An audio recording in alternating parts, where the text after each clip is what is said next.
Salut tout le monde! Aujourd'hui, je vais vous parler de l'Arc de Triomphe. L'Arc de Triomphe est un monument très important, aussi considéré comme un symbole français. L'Arc de Triomphe se trouve à Paris, exactement au centre de la place Charles de Gaulle.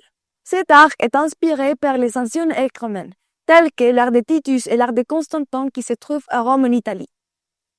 En 1806, Napoléon a ordonné sa construction pour honorer les victoires de les armées et préserver la gloire en France. Cet arc a été construit en pierre calcaire, extrait de mines environnantes. L'architecte qui est en charge de ces constructions, c'est l'architecte Jean-François Thérèse Chalgrin. Inauguration. L'Arc de Triomphe a été inauguré le 29 juillet 1836. Mais qu'est-ce qu'il y a à l'intérieur de l'arc? Au premier étage, il y a un musée.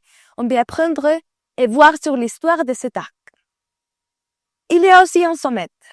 Pour aller au sommet, il y a une escalière qui a 284 marches, mais il y a aussi un ascenseur pour les personnes handicapées. Au sommet, on peut profiter d'un vue panoramique. On peut voir des monuments comme la Tour Eiffel et le Sacré-Cœur. Il y a 12 avenues qui partent de l'Arc de Triomphe. Nous avons l'avenue de Champs-Élysées qui est l'avenue la plus belle au monde. Dans cet arc, il y a une tombe qui est la tombe de soldats inconnus. Dans cette tombe, il y a une phrase qui dit « Ici repose un soldat français, mort pour la patrie, 1914-1918 », qui c'est pour honorer tous les soldats morts dans la Première Guerre mondiale.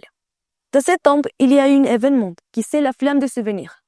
Chaque soir à 18h30, on allume une flamme pour honorer tous les soldats morts dans la Première Guerre mondiale. L'Arc de Triomphe a 4 groupes principaux de sculptures, qui sont le départ des volontaires de 1792 de François Rout, le triomphe de Napoléon de 1810 de Jean-Pierre Cortot, la résistance de 1814 d'Antoine Tex et la paix de 1815 d'Antoine Tex aussi. Si vous aimez, donnez un like dans cette vidéo.